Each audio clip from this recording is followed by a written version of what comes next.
I just came in from Croatia, and I heard that it's always snowing in Canada, and it is. No, that's not true. You just came on a weird day. But I heard that it's always cold. That's not true either. It's cold everywhere. That you live in England? No. Well, do you put maple syrup on everything? Maple syrup is good, but not on everything. Well, it's really Canadian to be a hockey fanatic. That's not exactly true. Well, hockey's enjoyed by everybody. What is being Canadian all about then? Well, are you just like America but colder? no. Well, what's Canadian identity? That's a good question. And what do you think Canada is in one word? Home. Thank you. And you? Diverse. And you? Multicultural. And you? Thank you.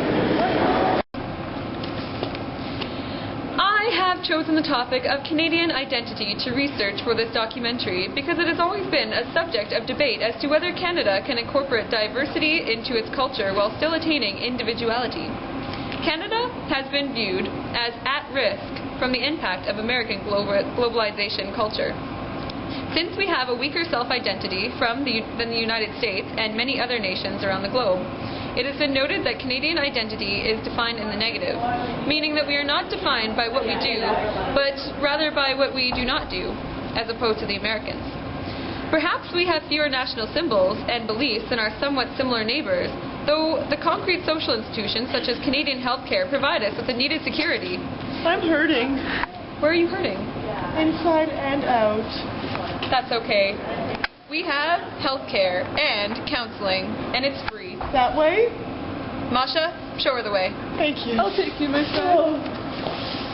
Canadians are so nice. Globalization is threatening the nature of national culture in Canada. We have been described as stripped down and minimalistic.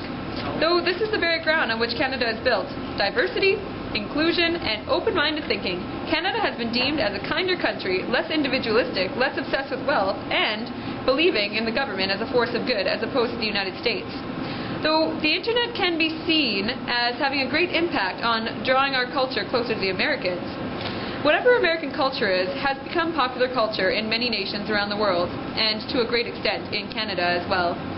When asked what citizens consider to be our version of popular culture, most tended to go with hockey as their #1 answer. This has been kept as a relatively large part of our cultural being for some time, and people refuse to let it go. In my own opinion, globalization is chipping away at the identity of Canadians that was not at all strong in the first place. As we continue to establish the identities that we do have, we are losing it at the same time.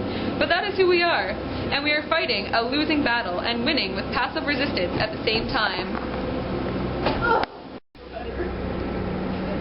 Hey, you guys are back! I feel better.